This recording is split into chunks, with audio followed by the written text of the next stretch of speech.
Hello everyone.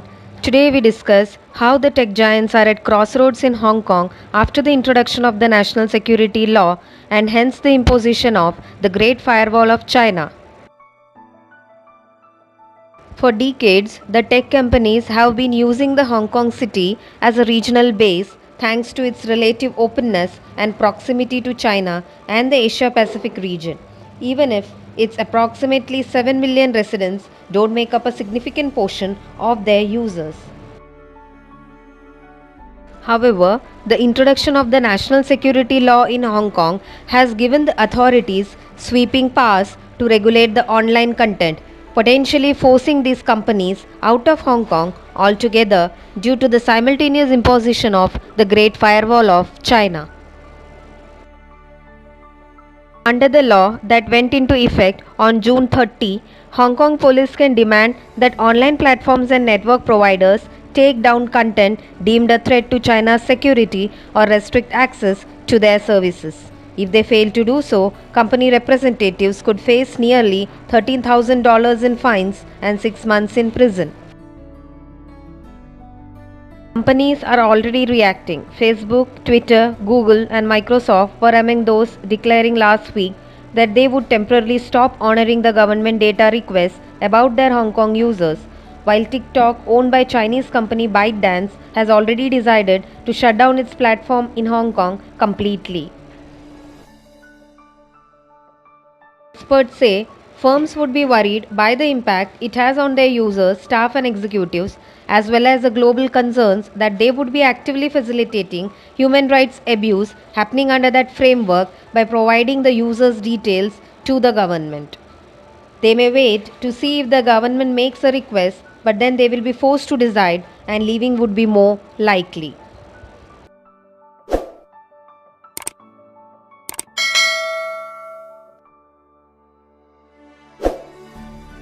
The law, which is vaguely worded, has also a provision that states it would apply to offences from outside the region by a person who is not a permanent resident, potentially giving China the ability to take action against any post against Hong Kong on any platform anywhere.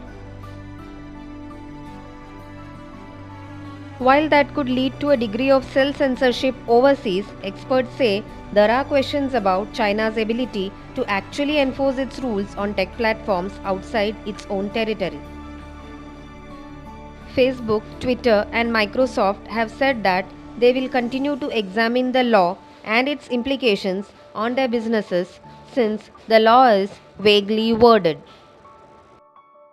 A Facebook spokesperson has been quoted saying, "We believe freedom of expression is a fundamental human right and support the right of people to express themselves without fear for their safety or other repercussions." As we would with any new legislation, we are reviewing the new law to understand its implications. The companies like Apple and Microsoft are really interesting because they have a lot more to lose. Both companies have large manufacturing bases for their hardware products in China, which is also one of the world's biggest markets for iPhones. Apple has found itself caught between China and Hong Kong in the past, most recently last October when it removed a mapping app from its app store that the city's pro-democracy protesters were using to track police movements. Hence, there are more chances that the company would comply to the Chinese demands, but as of now, it has stated that the company is still assessing the law. As we all know, Hong Kong has been a semi-autonomous territory of China. Since Britain handed over Hong Kong to China in 1997 under the Sino-British Joint Declaration with a principle known as One Country, Two Systems, whereby the city would safeguard the rights and freedoms of its residents for a period of 50 years. But Beijing has been tightening its grip on those rights and freedoms for several years, and many fear the national security law is another big step in that direction.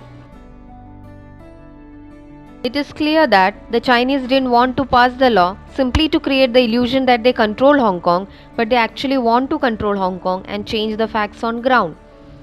In the meantime, When the Hong Kong is going through the current crisis, it is already getting a taste of the Great Firewall, which has been already imposed and practiced by China in its mainland, keeping its public in dark.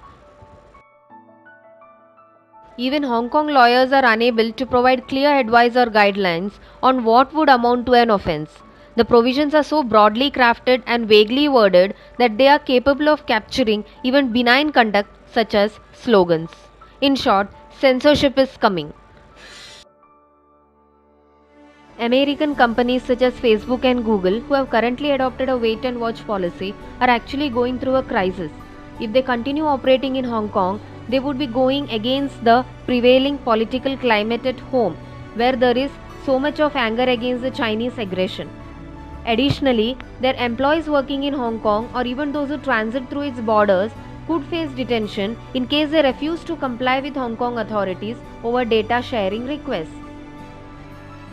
However, these US based firms, which have a massive international footprint, have a relatively small local market in Hong Kong. Hence, they might as well decide to simply move out of Hong Kong and shift to a better place in Southeast Asia. To summarize, the business of the tech companies is at stake in Hong Kong. The freedom of speech and right to protest of Hong Kong residents is at crossroads. Moreover, their right to information is sadly undermined by the Great Firewall and its censorship. That's all for today. Thank you.